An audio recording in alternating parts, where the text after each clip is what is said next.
আল্লাহু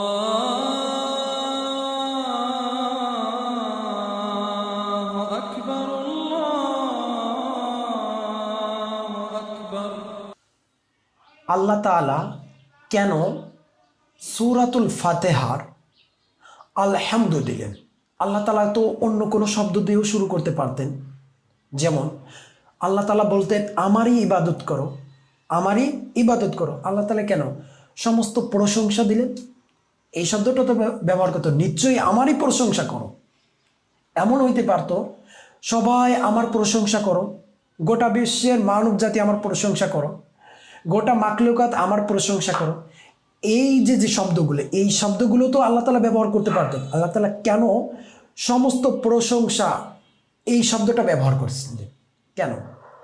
আমাদের উদ্দেশ্যটা, আমাদের বিষয়টা থাকবে এইটা। কেন আল্লাহ তাআলা? দেখেন, আমি যদি কোনো স্টুডেন্টকে বা কোনো ছাত্রকে আমি যদি আদেশ করি, সেই আদেশ মানতে হবে। সেই আদেশটা কি? মানতে হবে। এবং মানে এবং কি মানবে। আর আল্লাহ তাআলাও কি পারতেন আমাদের আদেশ করতে? আল্লাহ তাআলা কি পারতেন? আল্লাহ তাআলা তো আমাদের রব, যে প্রতিপালক, সে আমাদের পালনকর্তা, সে তো পারতেন আমারই ইবাদত করো, আমারই প্রশংসা করো, সবাই আমার প্রশংসা, এই টাইপের ব্যবহার করতে, এই শব্দগুলো ব্যবহার করতে। আল্লাহ তাআলা করেননি।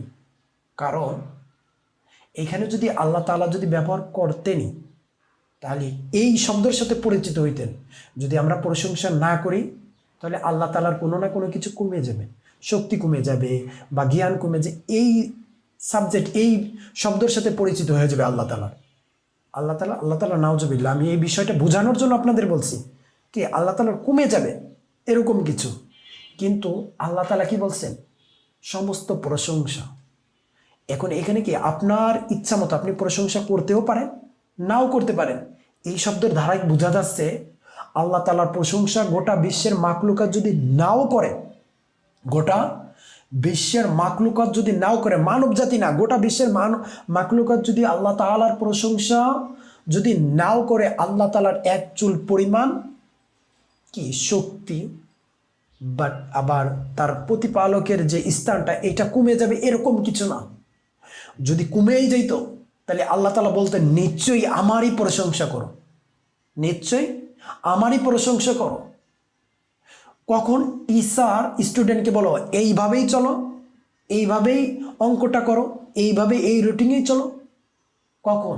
যখন স্টুডেন্ট এই রুটিন অনুযায়ী চলবে, পরীক্ষায় ভালো একটা ফলাফল অর্জন করবে, তখন তখন বলা হয়, তখন সেই টিচার তাকে বলে এইভাবেই করতে হবে, এইভাবেই চলতে হবে। ঠিক আছে? আর যদি না করে, সেই স্টুডেন্ট যদি না করে, টিচারকে অসম্মান, টিচারকে মানা থেকে তুচ্ছতা করা হয়। আর আল্লাহ তাআলা এইভাবে কোনো শব্দ ব্যবহার করিনি। যদি করেন, ঠিক আছে, যদি করেন, আমরা যদি আল্লাহ তাআলার প্রশংসা না করি, তাহলে কি আল্লাহ কি তুচ্ছ ছোট হয়ে যাবেন? আল্লাহ কি ছোট হয়ে যাবেন, তুচ্ছ হয়ে যাবেন? এরকম কিছু না। আমরা যদি গোটা মাখলুকাত যদি আল্লাহ তাআলার ইবাদত যদি নাও করি, আল্লাহ তাআলা ছোট বা আল্লাহ তাআলার পজিশন, আল্লাহ তাআলার স্থান থেকে চলে আসবে, এরকম কিছু না, এরকম কিছু না। যদি হইতেন তাহলে এখানে বসতেন, নিশ্চয়ই আমার ইবাদত করো, নিশ্চয়ই আমার প্রশংসা করো। আল্লাহ তাআলা আপনাকে স্বাধীনতা দিচ্ছে। এই স্বাধীনতাটা কেন? কেন আল্লাহ তাআলা বলতেন মুসলমান তোমরাই শুধু আমার প্রশংসা করো, মুসলমান জাতি তোমরাই আমার প্রশংসা করো। এখানে মুসলমানও উল্লেখ করি নাই। কারণ উল্লেখটা করি নাই কারণ এটা সবাইকে সমান অধিকার উপস্থাপনা করছেন। তুমি হিন্দু, আল্লাহ তাআলার প্রশংসা করো, আল্লাহ তাআলার ইবাদত করো। তুমি হিন্দু আছো, আল্লাহ তাআলা যে বিধিবিধান ভাবে চলছে, সেই বিধিবিধান যে রুটিনটা, সেই রুটিন অনুযায়ী চল, আল্লাহ তাআলা তোমাকে জান্নাত দিবে। তুমি কোন জাতি কি ওইটা না, কোন জাতি কি এটা না। আল্লাহ তাআলা যদি এরকম হইতো, মুসলমান তোমরাই শুধুমাত্র প্রশংসা করো, তোমরাই শুধু প্রশংসা করো, আল্লাহ তাআলা দেননি। আল্লাহ তাআলা কি, আমি গোটা জাতিকে বলতে চাই, গোটা মানব জাতিকে বলতে চাই, আল্লাহ তাআলা যে আলহামদু বলছেন, আল্লাহ তাআলা সবাইকেই প্রশংসা করতে বলছেন, সবাইকে কি প্রশংসা করতে বলছেন, এবং সবাইকেই আল্লাহ তাআলার ইবাদত করতে বলছেন। কোনো জাত, কোনো জাতি, কোনো ব্যক্তিকে উদ্দেশ্য করে নাই। আল্লাহ তাআলা এইটার ধারাই বোঝানো যাচ্ছে, এ জাতি, হে জাতি, তোমরা যখনই আমার ইবাদত করবে তখনই তোমাদের জন্য উপহার উপহার দেওয়া হবে। সেটা উপহার কি? জান্নাত। জান্নাত।